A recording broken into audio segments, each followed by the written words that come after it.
So get this. In 2023, the entire rulebook for how global businesses deal with the environment got a massive overhaul. We're talking about a huge update that completely changes the expectations for the world's biggest companies on protecting our planet. And let me tell you, the implications are profound. Just imagine for a second, instead of this messy patchwork of voluntary pledges and, kind of vague promises, what if there was one single, unified rulebook for how the world's biggest companies should tackle climate change, biodiversity loss, and pollution? Well, guess what? In 2023, that's exactly what happened.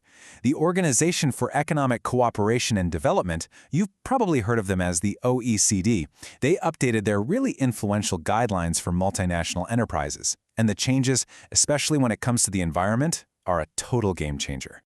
Okay, so what are these guidelines? Well, think of them as a set of recommendations, and they're backed by 51 different governments, defining what responsible business looks like. Now, they're not legally binding, but they carry immense weight. They really do shape how corporations behave around the globe. And this update in 2023, it's the first one in over a decade, and it's a direct response to the urgent environmental crises we're all facing. So the main takeaway here, the big message, is super clear. Businesses are now explicitly expected to line up their operations with major international environmental goals. This isn't just about doing less harm anymore. No, it's about actively helping define solutions for climate, for biodiversity, for deforestation, for creating a circular economy, and, for the very first time, for protecting animal welfare. All right, let's get into the biggest change of all, because this one's huge. It's all about climate change. You see, the era of those vague net zero by 2050 promises with no real plan, that's officially over. The new expectation is concrete, it's measurable, and it's all rooted in science. And the key phrase you need to know here is science-based targets. What does that actually mean? Well, it means companies can't just pull a number out of thin air that sounds impressive.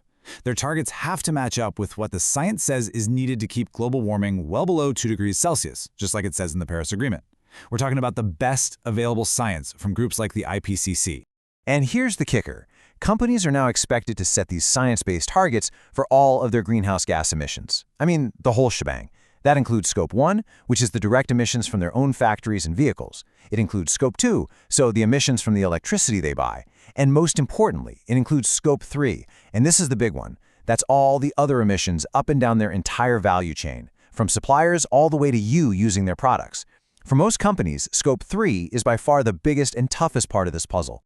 Okay, so you've got these massive science-based targets. Great, but how on earth are you supposed to actually meet them? Well, the guidelines answer this by creating a really clear hierarchy of action. You don't even have to take my word for it. This quote from the guidelines themselves says it all. The top priority, the main event, has to be actually cutting emissions from their operations and supply chains. Things like planting trees or buying carbon credits, what we call offsetting, is not a substitute for the real work of decarbonization. So you can see this new way of thinking laid out so clearly. On one side, you have the absolute #1 priority, real, measurable reductions in emissions. That means investing in clean energy, making operations more efficient, redesigning products. Then, way over on the other side, as a last resort for emissions you absolutely can't get rid of yet, you have offsetting. The message is simple. You can't just buy your way out of doing the hard work. But listen, this isn't just a climate change rulebook. It goes way, way beyond carbon. For the first time, it lays out clear expectations for how businesses have to protect our planet's natural systems and its biodiversity, because it recognizes that you can't have a stable climate without healthy ecosystems. So these guidelines are now explicitly telling companies, you need to conserve biodiversity. You need to tackle the damage being done to our land, our oceans, our rivers. And that last point is huge. A clear expectation to help stop and actually reverse deforestation by 2030. That aligns corporate action with a critical global goal to protect our planet's forests. And hey, does this look familiar? Just like with emissions, there's a step-by-step playbook for how to deal with nature. First and foremost, the most important thing is to just avoid causing damage in the first place. If you absolutely can't do that, then you have to minimize the harm as much as possible. And only then, as a final resort, can you look at restoration or offsets.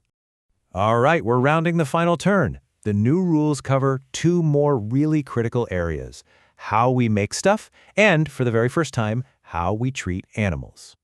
So you know that old model, right? Take resources, make something, and then throw it away. Just creates mountains of trash. Well, these guidelines are saying, nope, we're done with that. They're now explicitly encouraging businesses to embrace a circular economy. That means designing products to last, to be repaired, and to be recycled or reused, so we keep those valuable materials in the loop and out of the landfill. Now this is a totally new addition, and it's a really big deal. For the first time ever, these global guidelines are talking about animal welfare. They state that companies should respect international animal welfare standards. And this is a landmark move, covering everything from proper vet care and nutrition to making sure animals are handled humanely. It really expands the idea of responsible business to include the animals in a company's value chain. So let's boil this all down. What's the big takeaway? Basically, the days of vague environmental promises are over. Gone. What's in is a clear, comprehensive, government-backed playbook for what companies need to do, and it's all about measurable, science-based action. Look, this isn't just some minor update. It's a whole new standard. The bar has been raised for every single multinational company out there. So the big question now isn't what they should do, but how quickly and how effectively they're going to adapt to this new reality. The rules have been rewritten, and the game is about to change.